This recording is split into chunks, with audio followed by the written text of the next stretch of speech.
Selamat datang, para hadirin sekalian. Pada kesempatan ini kita akan menelaah bab 3 yang berjudul Cara Berpikir tentang Masa Depan.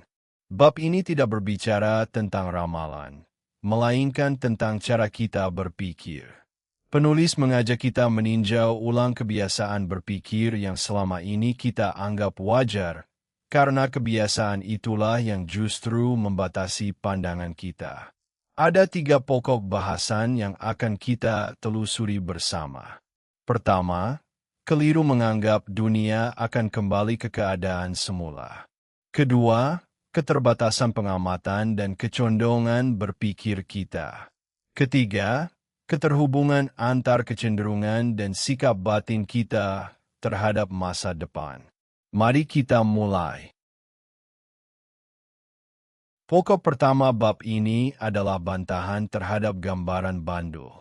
Kita terbiasa membayangkan bahwa segala sesuatu bergerak ke satu arah sampai batas tertentu, lalu berayun kembali melewati titik tengah menuju kedudukan semula, dan proses itu berulang. Gambaran itu memang menenangkan, tetapi tidak sesuai dengan kenyataan.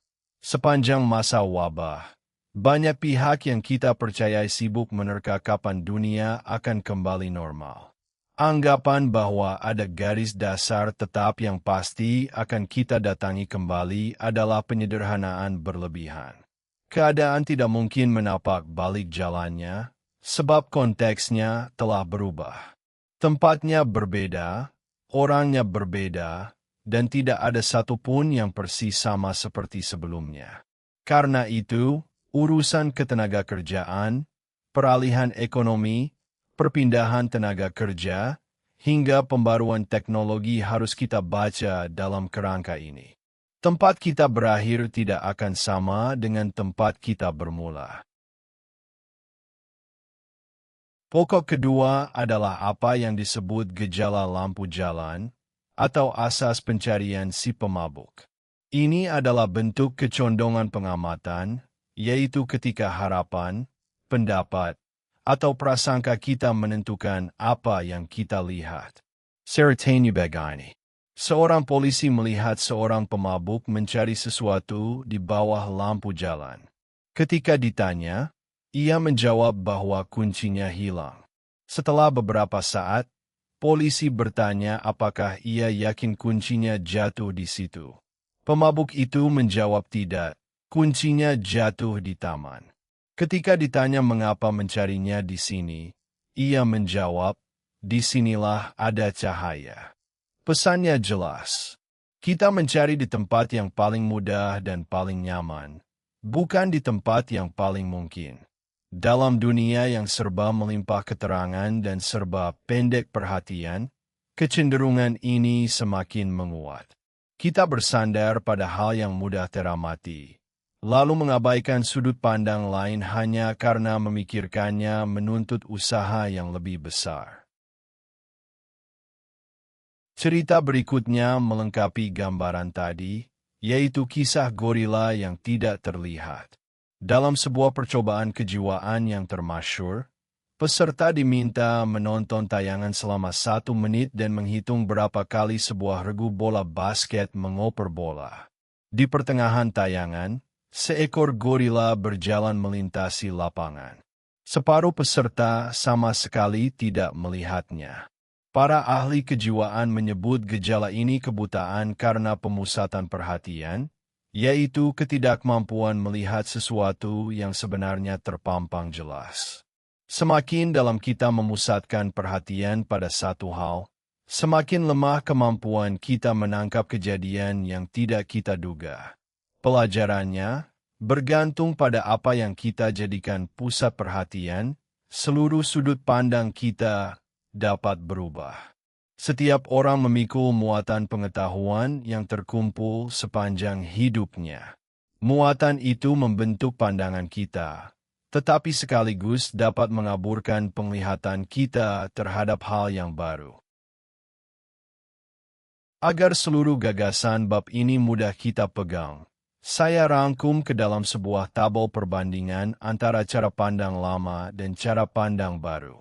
Pada segi titik akhir, Cara pandang lama menganggap dunia akan kembali ke garis dasar yang tetap, sedangkan cara pandang baru menyadari bahwa kita bergerak menuju keadaan yang sama sekali baru.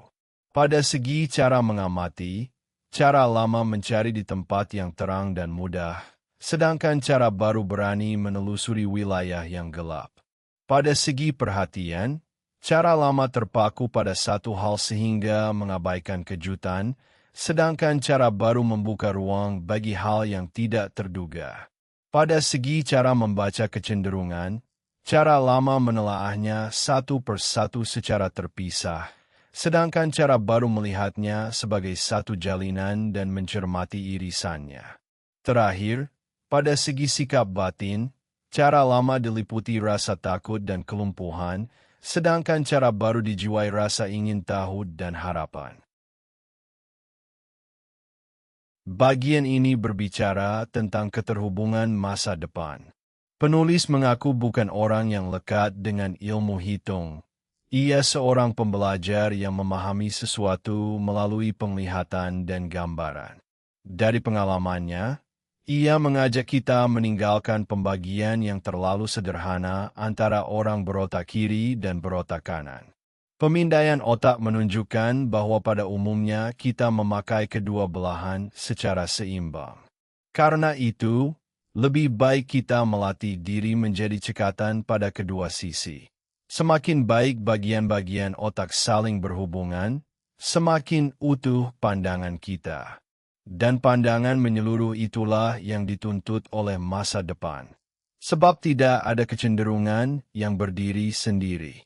Kecenderungan teknologi, ekonomi, sosial budaya, politik, maupun kependudukan saling menjalin dan saling memengaruhi. Justru pada titik perpotongannya percikan terbesar terjadi. Di ruang kosong pada irisan itulah kebutuhan yang belum terpenuhi dan gagasan yang belum terungkap dapat kita temukan. Bagian penutup bab ini bersifat paling pribadi sekaligus paling mendasar. Penulis menceritakan dua orang perintis di bidang kajian masa depan yang menjadi pembimbingnya pada awal karir. Mereka mengajarkan cara mengenali pola, melihat benang merah, mengasah ketajaman mata, dan berpikir kritis. Namun yang terpenting, mereka menanamkan dua pelajaran utama.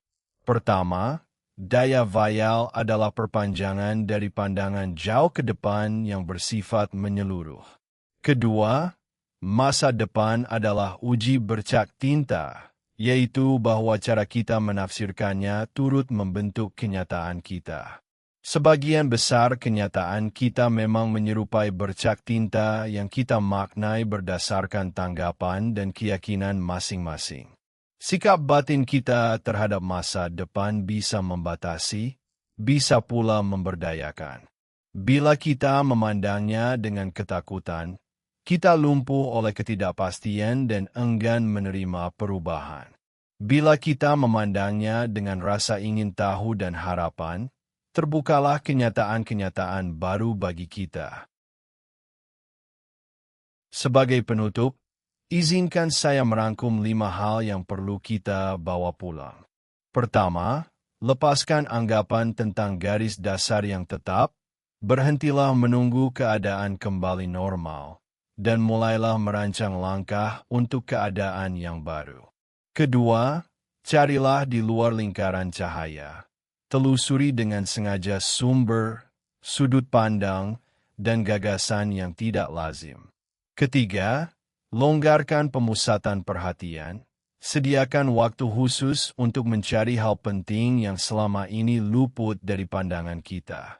Keempat, telaah irisannya. Bacalah berbagai kecenderungan sebagai satu jalinan, lalu gali ruang kosong pada perpotongannya. Kelima, pilihlah sikap batin kita. Hadapilah masa depan dengan rasa ingin tahu. Sebab masa depan itu lentur dan kita turut membentuknya. Saya tutup dengan kalimat Marcel Proust yang dikutip dalam bab ini. Pengembaraan penemuan yang sejati bukanlah mencari negeri-negeri baru, melainkan memiliki mata yang baru. Terima kasih atas perhatian Bapak dan Ibu sekalian.